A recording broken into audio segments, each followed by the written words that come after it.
Transcendental Transformation, the place where spirituality and transformation unite. Host Miss Raina imparts truth so that you can break through your limiting beliefs and evolve into a deeper consciousness.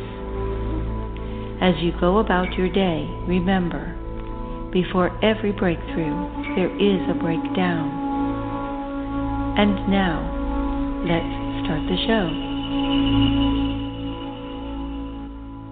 Good evening, everyone, and welcome to another episode of Transcendental Transformation. I'm your host, Miss Raina, and today is Tuesday, November 10th, 2020. As always, we are coming live from the Sirius Star System studios right here in Fort Lauderdale, Florida, and I hope all is well with everybody. So, I have something exciting because we're going to bring in a brand new I Am Evolution brand video, and it is on YouTube right now. And I am excited for it because it has taken us a very long time for us to be able to do this video. And I really hope you guys enjoy it. But yes, we are trying to expand and reach as many people as possible. And I know we've been shoving out a lot of videos, but this is what happens when production is going well. And I got to say, I want to give a special thank you to Caleb. Caleb, thank you so much for all your help and helping us with the videos, the brand video and the and the personal videos and everything like that. I really couldn't do it without you. And that's the great thing about the I Am Evolution program is it takes a team, and I'm so grateful for my team and everybody that has it. If you haven't checked out the new I Am Evolution brand video, please go to our YouTube at youtube.com/Transcendental Transformation Radio Show and go check it out. The next thing I want to talk about, because this is very important, as you guys know, we are constantly doing homeless clothes drives with spirit communities, and we have one coming up. We were supposed to do one last week, but I threw my back out. It was really weird because that hasn't happened in a long time, and I was just standing up in the couch, and all of a sudden it twisted out and I was out. So we decided to push it off until November 21st. And I really think that it is good the way it's going to happen because that is the weekend before Thanksgiving. And I want you guys to please take a moment to donate. As you guys know, we have our GoFundMe page. We also collect clothes and blankets and shoes and all sorts of good stuff.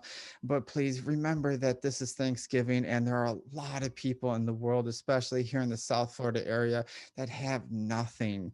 And we really have to help people, because if we don't, then we might be in that situation one day, and we would really love it if somebody else was to help us too. So please, as always, any donations, clothes, blankets, anything like that. And like I said, if you have nothing to donate by material wise, then please go to our GoFundMe page. The link will be in the description below, as always. So as always, guys, we are live on Facebook, YouTube, Twitter, Periscope. We are live on everything now, even Daily Motion. And I am excited to be on that because Daily Motion is a huge platform. So thank you, Daily Motion, for accepting us. And as always, the replays now, instead of me telling you, because there's so many of them, they'll be in the link below. So anyways, guys, I am excited if you can't hear it in my voice, because I am so excited because we have a very special guest tonight. And I met this lady a couple weeks ago, actually, and her energy was just so amazing. We met at a school. It was a school board a meeting, I think, for something, and it was just, and we met outside, actually, the bathroom, and the energy that we just had just connected. And when I walked away, I thought, wow, this lady is really something, because I could feel the intensity, I could feel the passion, and I can feel how caring this person is. So she brings a very passionate spirit and a solid depth of school knowledge, based in Palazzo. Serves on Equality, Florida as the new statewide safe school director. While serving the classroom for over 25 years, she has been the LGBTQ coordinator for the Broward School District, a national LGBTQ consultant, and an anti-bias trainer. In working with 67 school districts, she has been driven by her passion to help tend the unique needs of students of the LGBTQ community. Please help me welcome Dee Palazzo. Good evening, Miss Reyna. What a pleasure it is to be with you, to spend time with you, and to be able to share some love and important things. And I'm very honored to be able to have a conversation with you. Thank you Thank so you. much. Thank you. Thank you. And you know what? I mean it. The moment I met you, it was just this energy that you brought to the table, your energy of who you are, your passion came through. And I absolutely love that because as we do on the show, all our guests are always one of those that are fully invested into what they do. And I Mm. could tell. And I gotta say, 67 school districts, that's very impressive. Thank you very much. It's important work. I'm excited to talk with you about it. Thank you. Absolutely. So first, let's start off with the basics. Tell us a little bit about yourself. A little bit about myself is that, let's see, I was a classroom teacher. I and loved it very much. I taught learning disabled students in Fort Lauderdale, Florida, in Broward County Schools, and did that for a bit. And then I went to the downtown office because they decided that they needed in Broward County Public Schools an LGBTQ coordinator. And LGBTQ stands for lesbian, gay, bisexual, transgender, and questioning. And I was able to institute that job and work that job for about 6 years.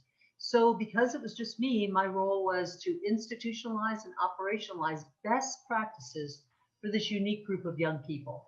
And now I'm working for Equality Florida and no longer for Broward Schools. And my role is to work with all 67 school districts to do the same thing that I did in Broward County for this unique group of young people. That seems like a lot. Like I honestly, to be honest with you, had no clue that there's 67 school districts just in that county alone.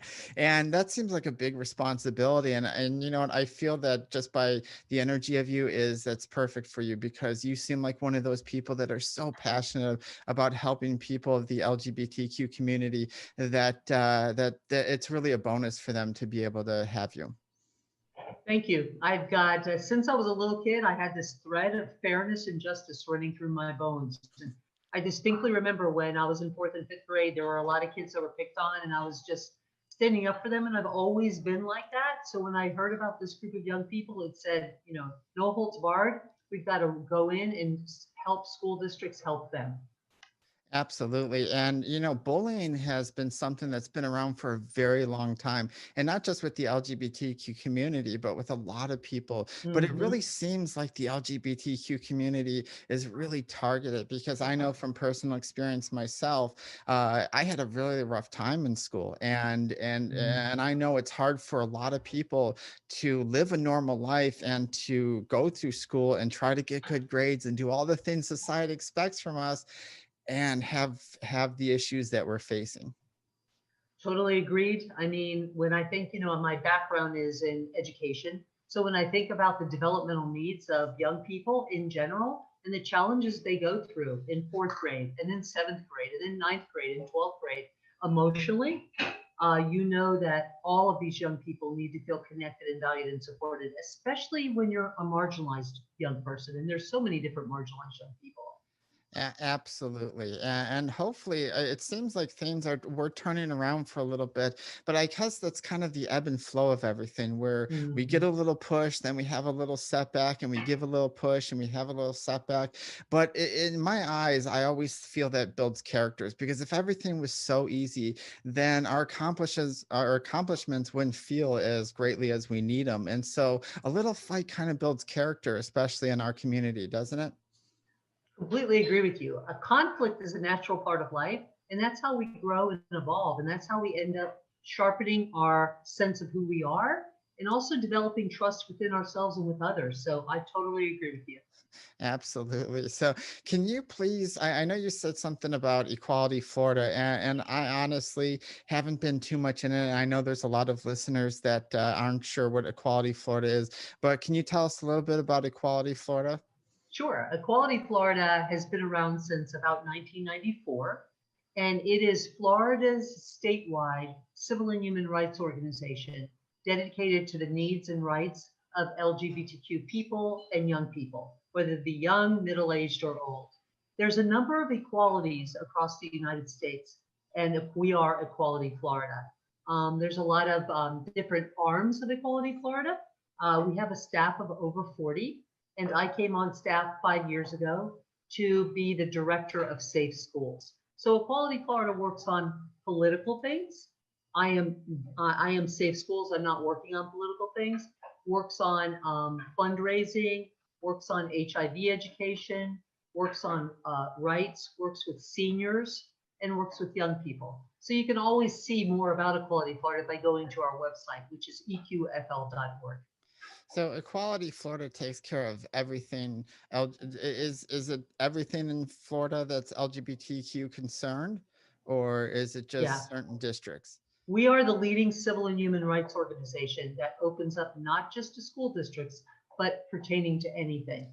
Oh, okay. We have a very dynamic executive director that's very well respected across the nation in the civil rights movement, not just around LGBTQ, but in the civil rights movement. Her name is Nadine Smith. She founded it along with Stratton Politzer about 1994. Yeah, and I think that's great because a lot of times when I was growing up in Chicago, we didn't have things like Equality Florida. Well, obviously it wouldn't be in Florida, but we didn't have programs like that. And I think it's great that this was founded because I know that growing up when I was looking and I was trying to figure out who I was, we didn't have the resources and the protections as we do now. And I think that's really amazing for a lot of these kids because I think it kind of takes the stress off and kind of mentally because I mean we know and you before we were recording the show we were talking a little bit about psychology and we know that the psychological effects of not having a support system that we need for any for the community. So if we're having something as prominent as Equality Florida to back not only the school systems but other things, then that really gives us a little bit of hope as far as the direction we want to go. Yeah, I believe so. And the glass is half full with me. And I believe that absolutely organizations that help to lift up folks that might not be lifted up are critical. Yes. Yes, absolutely. And I mean, do you mind going a little personal or? No, not at all. Okay, perfect. Can you tell me a little bit about your story? Oh, absolutely. So let's see. I come from an Italian family, Oh, which okay. was boisterous and loving and argumentative and adored food and music. My father was born in Italy, and my mother was born in the States. But I'm first generation, and I grew up in Daytona Beach, Florida. I literally am a Floridian, and went to Catholic school. And I realized that I wanted to become a teacher. And I realized that just when I was entering college. And I'm so happy that I did because for the first 12 years of my career, 12, 15 years of my career, I taught students. And then I realized that conflict resolution and work around social justice was a critical component of my life. So I struck out to work with an organization that focused on bias, bigotry, and racism and eradicating it. And then I opened up my own business called Perspectives Unlimited, which was the focus of conflict resolution, communication, and emotional management skills. And then I had a stint in Broward County Schools again, and then I found Equality Florida. But I have two beautiful sisters and a niece and a partner and 4 cats. 4 cats. And 2 of them have the same name because my partner and I brought our cats together. So they're both named Luna. Wow. What are the chances of that, right? I know, right? The moon too, right? Exactly. That's a lot of hair to pick up, but well, I get you with the Italian because I'm half my family was Italian, so I get the boisterous, I get the big families, the big meals, everything's big when it comes to that. And but it was fun, and I kind of it always is, right? It's always boisterous, but if you don't understand the families, but what got you into? Was there something that happened in your life that got you into conflict resolution? Because I mean, we all deal with conflict and we all have our problems, but it always seems through at least my work, there always stems to be that one point where something happened that triggered that whole thing that says, this is where I'm going. Ms. Raina, that's an awesome question. And I imagine people like to talk about that because there's always something behind why people do what they do. I kind of have my spirit has always been more around people were drawn to me when there were arguments, and I would mediate them, even at young ages. So I just have a natural knack for this, I believe. And then I realized, probably when I was about 33, maybe 35, that I wanted to get into work around LGBTQ. Prior to that, I was work around race, but something about LGBTQ and school districts came together for me. And I said, you know what? I need to go back to school and marry my master's in education with a master's in conflict resolution with a focus in school system conflict. And that's what I did because I knew I was going to be entering areas where sometimes tension was because people might misunderstand each other or misunderstand LGBTQ young people. Absolutely. And I think that's really prominent today as ever, because even though we have a lot of these support systems, there's a lot of counties, there's a lot of places that aren't really LGBTQ friendly. And like I said, I'm glad to see that the world is going against this bullying and trying to teach people, hey, you know, you exercise your emotions, because that's really what it's about, is a misunderstanding. And because we have things, especially as children, where we have ideas where maybe something's going on at home or something's going on in our life, and because we haven't evolved enough to handle our emotions, a lot of times we take it out on others, and it's easy to take it out on people that seem less than us or seem weaker than us, and so we pick on them, and that's how bullies are formed. And a lot of times, if we just try to understand each other to the point, I think, especially in schools, I think teaching conflict resolution and understanding would greatly help both parties. Yeah, totally. There's a lot of school districts across the state that are focusing on socio-emotional learning, which you may know already, which is basically perspective taking and understanding how to manage conflict. So yeah, they're realizing they need to do that, and I'm really happy about it. Yeah, me too. When our school was really tough in Chicago. I mean, that's just Chicago. It was just like, it's like, you have a problem, fight it out. And then that was it.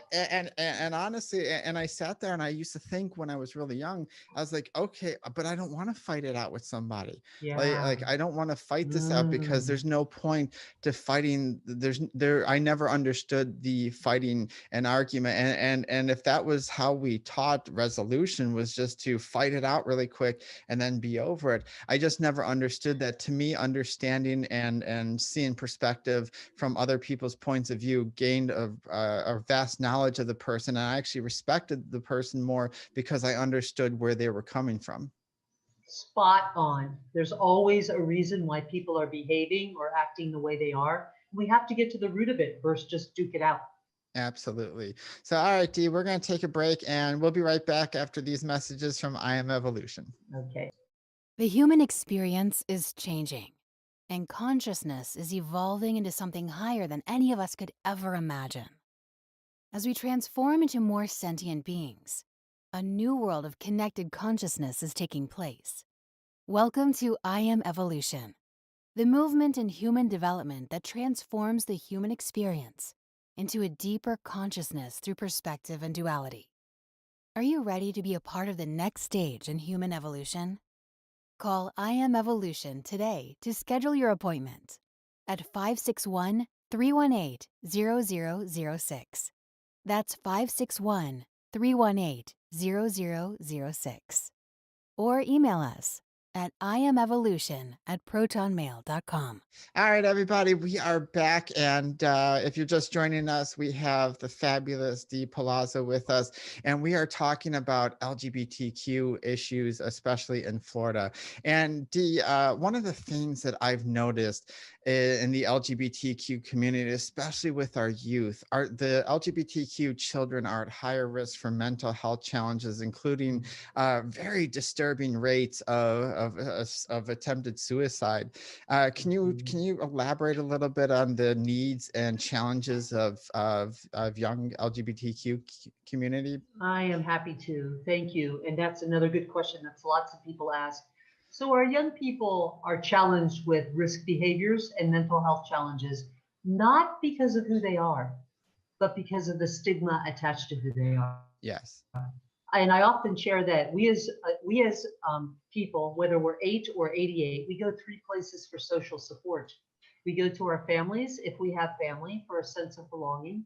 We go to our places of worship, our churches, our temples, our mosques, our spiritual centers, if we believe, for solace. And we go to our schools, where young people now spend 8, 9, 10, 11 hours a day in school. For this group of young people particularly, home and family is still a challenge. There's still tension and conflict, not always, but often at home. We also know that in our places of worship, sometimes it says it's not okay to be gay. And thirdly, our schools. Only 15 to 18% of schools in our entire nation do any professional development on LGBTQ. So I circle back to you to talk to you about the risk factors. Something that's well known in education circles in Florida, in school districts, is the Youth Risk Behavior Survey. And that survey was just done, and it's found that our students in Florida who are identifying as LGBT are 18 to 20%. So 18 to 20% of students in Florida identify as LGBT, and 1.5 to 3.3% identify as transgender. So we're talking about a lot of students. The risk rates, however, are sobering. So we know that our young people that are LGBT, 58% of them across the state of Florida felt sad or hopeless every day for 2 weeks that they did not want to come to school, as compared to straight identified young people, 29%, which is still too high. Absolutely. And the suicide rate, you're right. Young people that are LGBTQ have made a plan to try suicide, to take their life, 3 times higher than non-LGBT, and to take their life, attempted suicide, 4 times higher. So that means 1 in 5 LGBTQ students across Florida have tried to take their life. Way too much. Wow, that is way too much. And I'm actually one of those statistics, especially back in the 90s. I tried to commit suicide 3 times. Oh, and luckily I'm very bad at it because I'm so lucky to be here. But there's a lot of people, both young and adult, that didn't make it. And sadly, this is a reality that we must face, that our actions, especially as we were talking about earlier, our bullying and our teasing and the non-acceptance, when we feel a disconnection from the rest of humanity, it really changes our mental aspects, and it changes our emotional way of thinking, and that in turn changes our brain and everything, and it develops depression. I mean, most people think that children can't be depressed, children can't have anxiety, but I remember as a child, as early as 1st grade, I was dealing with anxiety, I was dealing with depression. And so I think that we have to start understanding as a society that our developmental factors start at a very young age. And I know that psychology is telling a lot of people this now, but I think that because when I was young, I don't know about you, but when I was young, I was told that, oh, well, you're just a kid, you don't know what you want, you don't know anything. And that's so demeaning, that's so dismissive of how we're feeling. And I knew who I was at the age of 5 years old. I knew it. There was no telling me otherwise. I knew it because I felt it. And for a lot of these kids that are dismissed and have these troubles in family, and as you were saying with church, it is just, this needs to change. You are right, absolutely. And I think about young people who I absolutely adore. I've always been a lover of babies all the way up to 20, 22-year-olds. But when I think about them, and I think about how their voice is so prominent if you allow it, and how they come out with the most prolific and philosophical and spot on things at 7 and 8 and 9 and 10. So I'm very big into ensuring that our young people's voices are heard and let them, lift up. We don't want any what I would call adultism taking place, right? Where adults look down on our young people instead of looking equally with our young people. Yes, and that's, I want to tell you, I was doing some research because I love research. I do. I'm a big nerd, and one of the researches that I found was a study back in 2018 by Harvard University.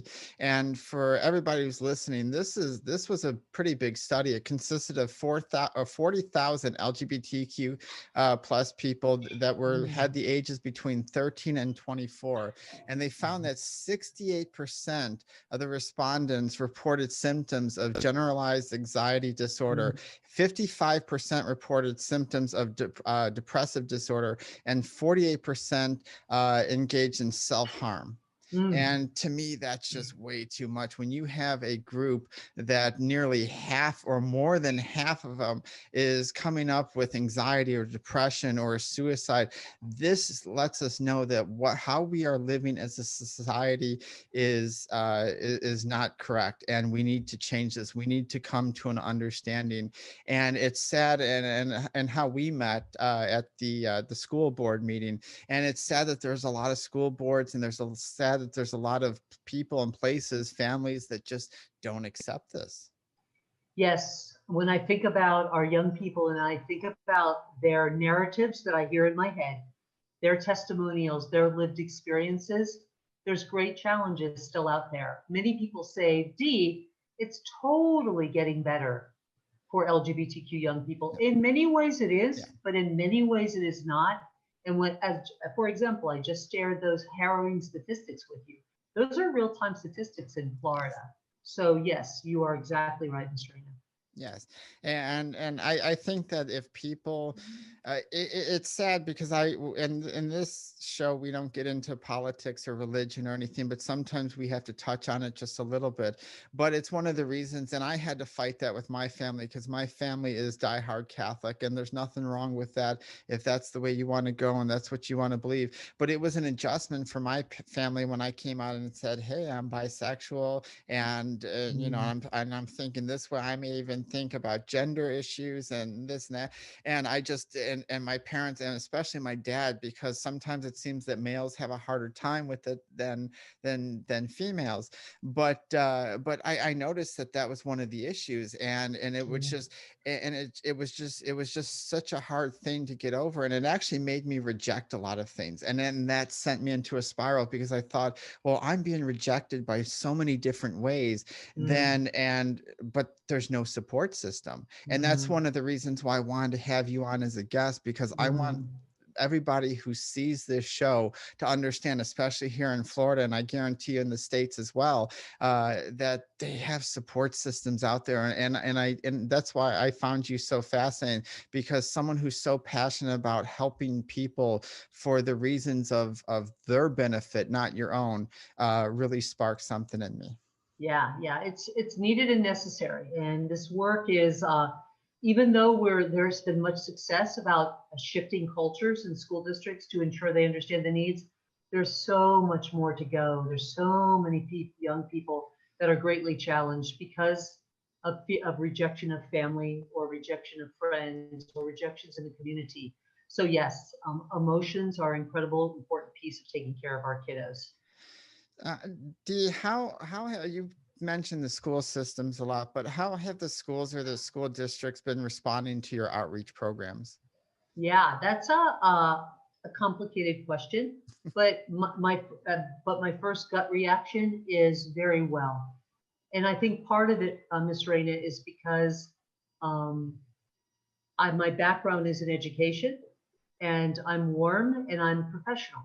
And when I actually do trainings, cultural competency trainings, and I do a lot of other things with school districts around this, they see that the product that they have is very strong. However, that said, there's still a number of districts that are very closed off and tight. When I'm working, I say I'm working in 63 of 67 districts. I have done professional development in all those districts. But middle and large size districts, and there's a lot of middle and large size districts in Florida, there's about 32.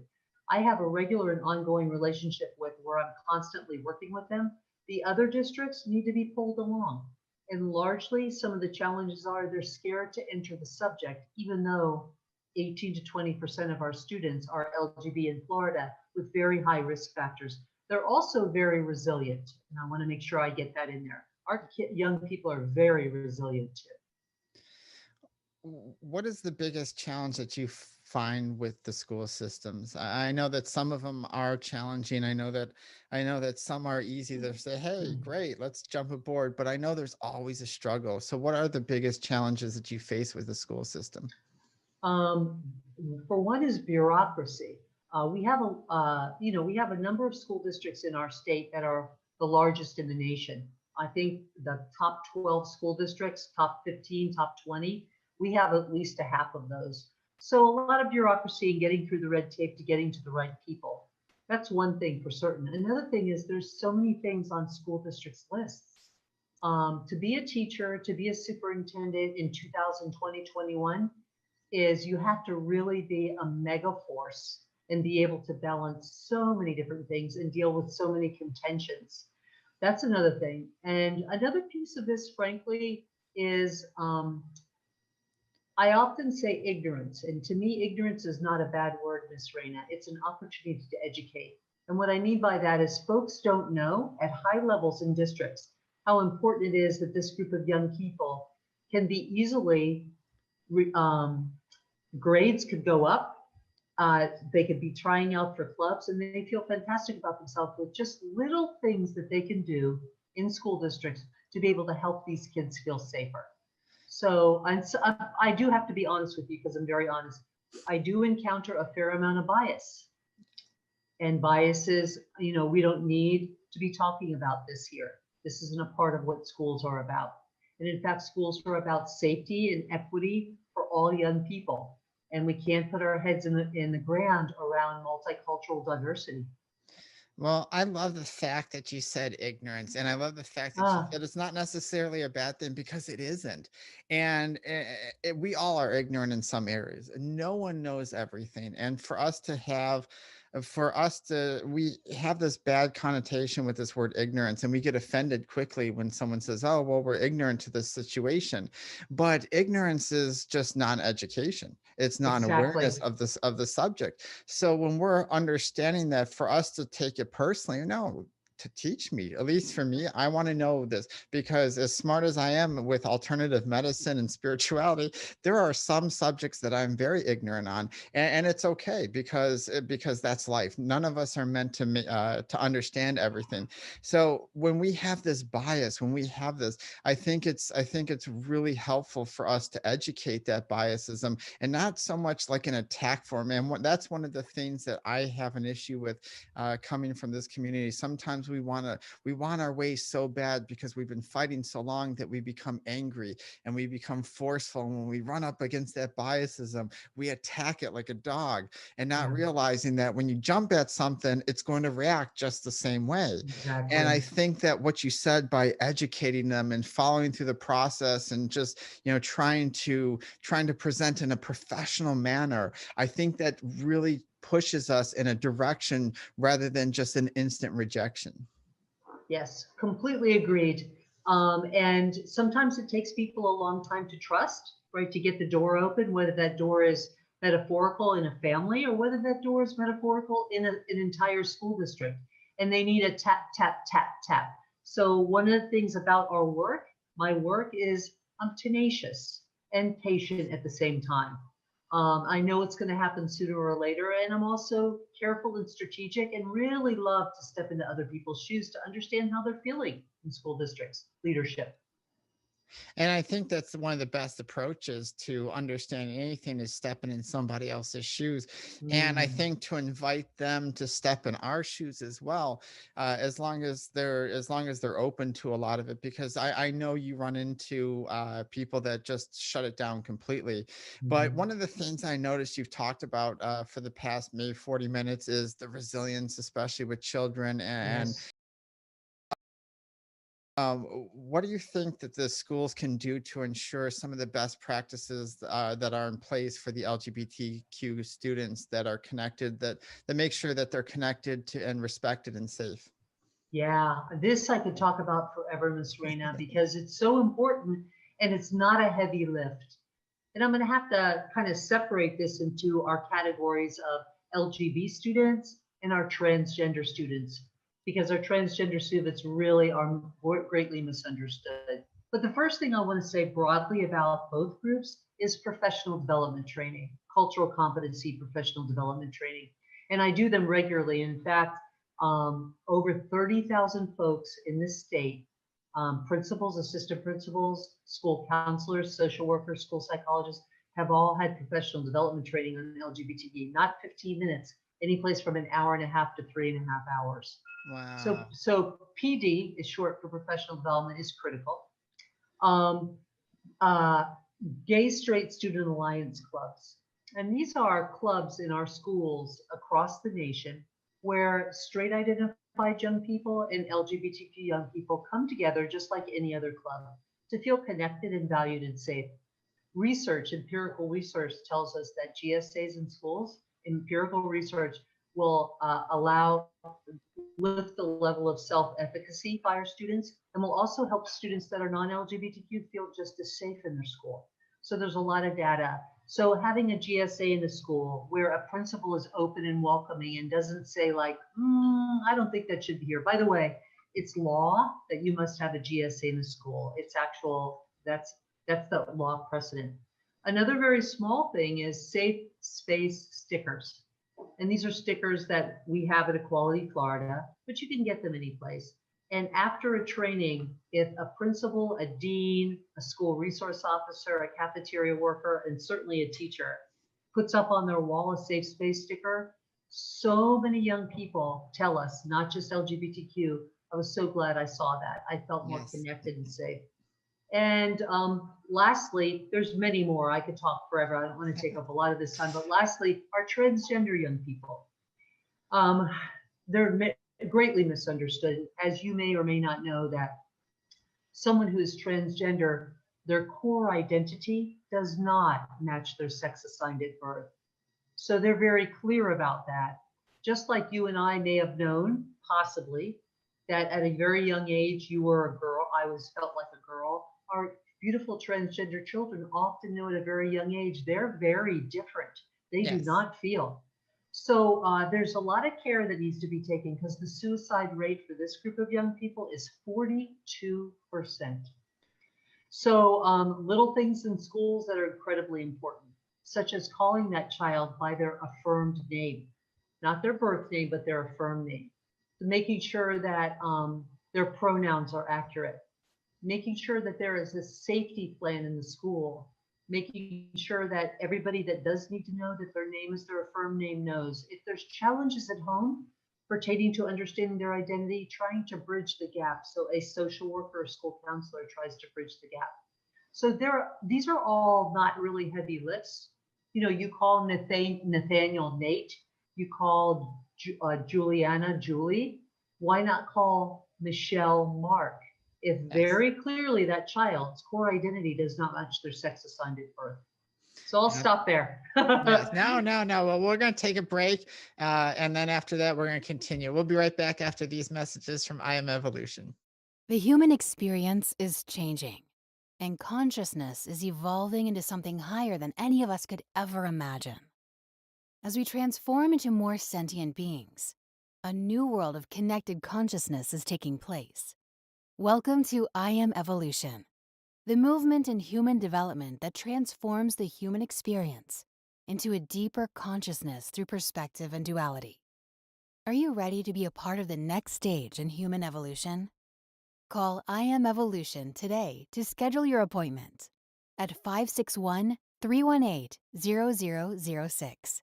That's 561-318-0006. Or email us at iamevolution@protonmail.com.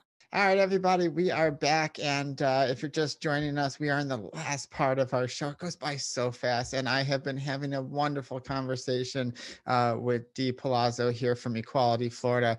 And Dee, right before the break, you were talking about having some professional development training. And I think that's so amazing because you mentioned something about having safe stickers. And to be honest with you, I think that's an excellent idea because a lot of people think, well, they're just stickers. Well, what does that mean? But to somebody that is unsure of how people are going to react, because you don't know, we don't wear stickers on our head that says I'm accepting of this, but not of this. So we really don't know where a safe space is. And something like that can really, especially if we're having a problem, we know where we can go. It's kind of like having like a safety net a little bit, like a little cushion where we can go back. Like when we're sick, we run back to our moms and, she takes care of us. But it's similar to that. And I did not know that transgender people, especially, I don't know if was youth or just all transgender people, but 42%. That was just a staggering number when you said that. I know, I agree. It's heartbreaking because these beautiful young people and adults are dealing with gender dysphoria, right? A disconnect. And they're also dealing with the stigma of society around who they are because many don't understand them. Absolutely.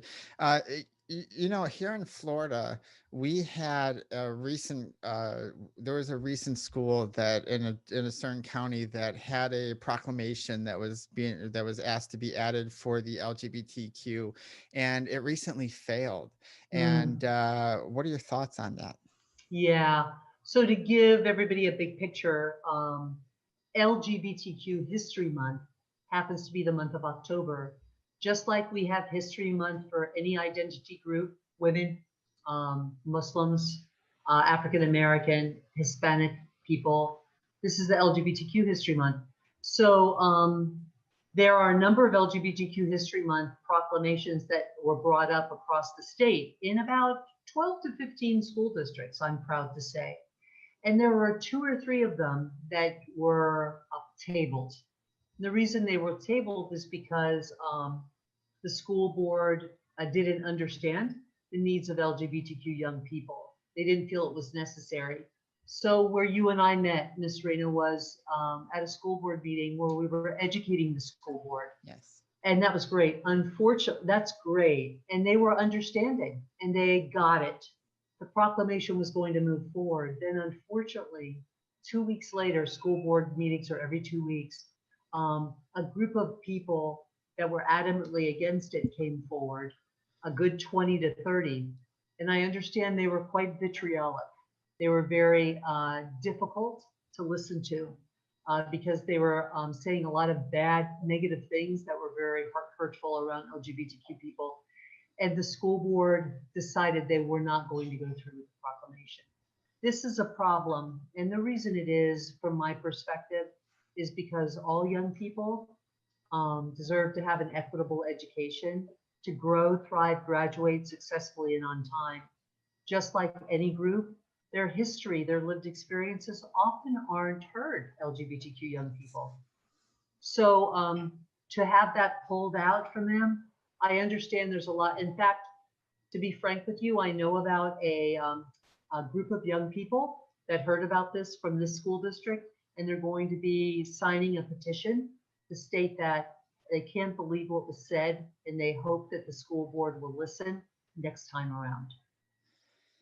That isn't it. The school, if you're a school teacher and part of a school board, your first priority should be the safety and welfare of the children and the education. Yes. And for them to not, or for any school board, for them to not understand and put the children first, just seems, it doesn't seem right to me. It doesn't make sense. It doesn't compute, because in my profession, if I'm doing something and this is my job in order to keep safety of this and that or these people, and I'm ignoring that, then it doesn't seem like I'm doing my job. And I just don't, and to me, I just don't understand that. And so I think that's a great idea that people are petitioning, and hopefully that they can be reheard, and maybe it'll take a time or two for them to understand. But I think education, or educating them on that aspect, I think is really going to be beneficial. I'm completely agreed. And there's no one better to do it than young people.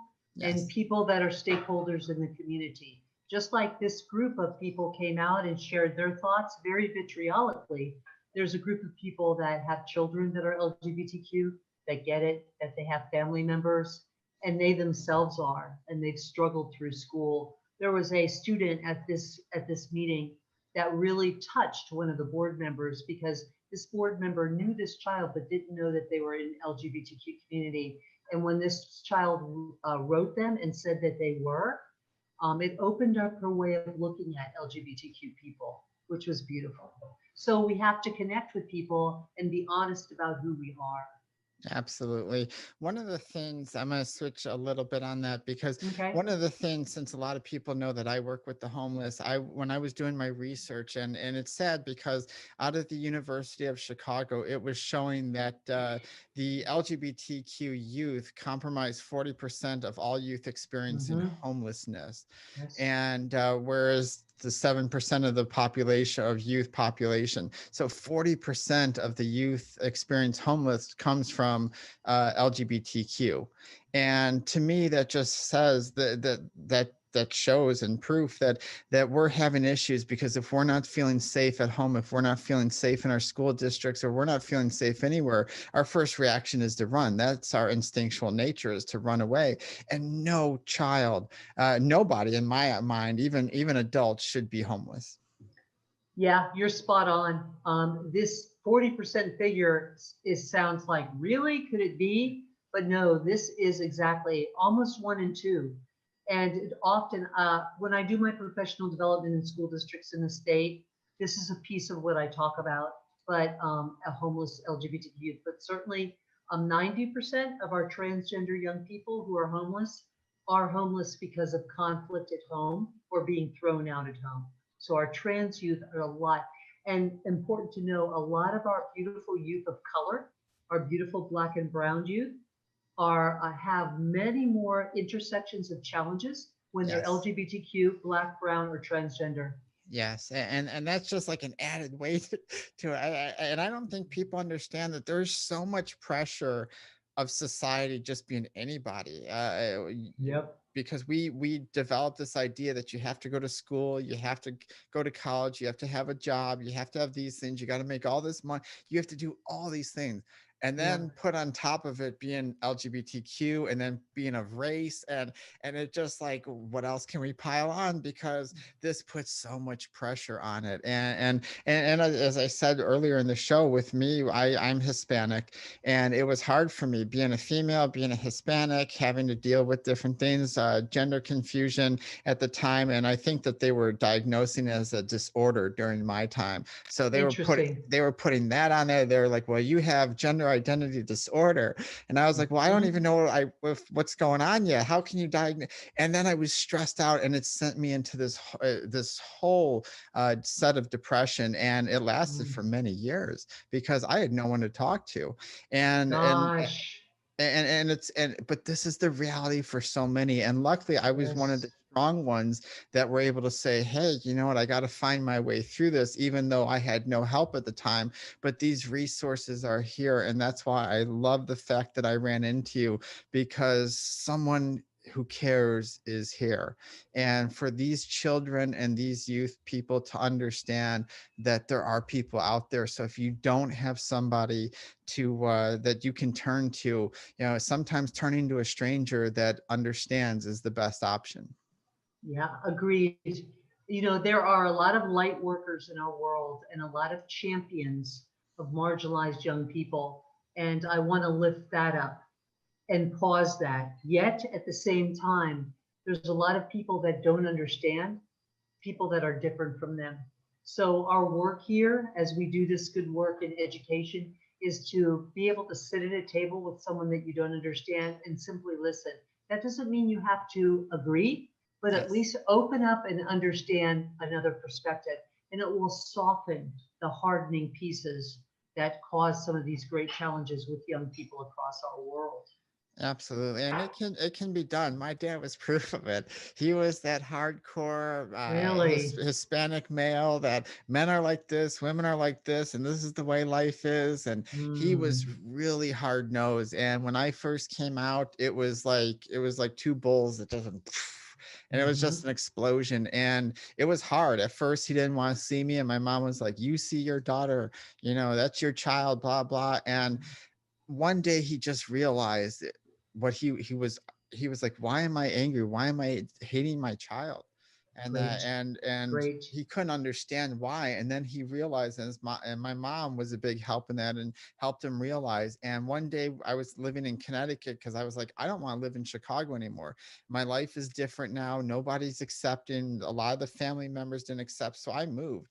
And one day when I was in Connecticut, my family came to visit, and my dad handed me a little heart thing, and he looked at Oh, me, wow. and I knew that's when he finally accepted it, and everything changed. And I never thought that day would happen, to be honest with you. That's huge what took Yes. place with you. And Yes. our young people tell us this. They boil it down to, why won't my parents love me? Where we know our parents do love us, generally speaking, but they don't understand and they're frightened for us. And that's what our young people are often looking for, their parent, guardian, mom or dad to say, I accept you for who you are. And then we see everything relax, and we see those risk rates go way down. Yes. Yes. And that's the goal for everything, because everybody in the world, no matter who you are, deserves to be safe, deserves to be happy, and deserves to be themselves. Yes, that's exactly right. 100%. All right, Dee, I think we're almost out of time here. I think so. Yeah, Okay. who knows? But is there anything that you'd like to say before we head on out? I appreciate the folks that are listening. I appreciate this radio show, and I just want to remind everybody to be as open-hearted as possible, and to remember that there are a lot of folks, young people there, that are challenged in our schools and our communities, and just be there for them so they can be the best that they can be.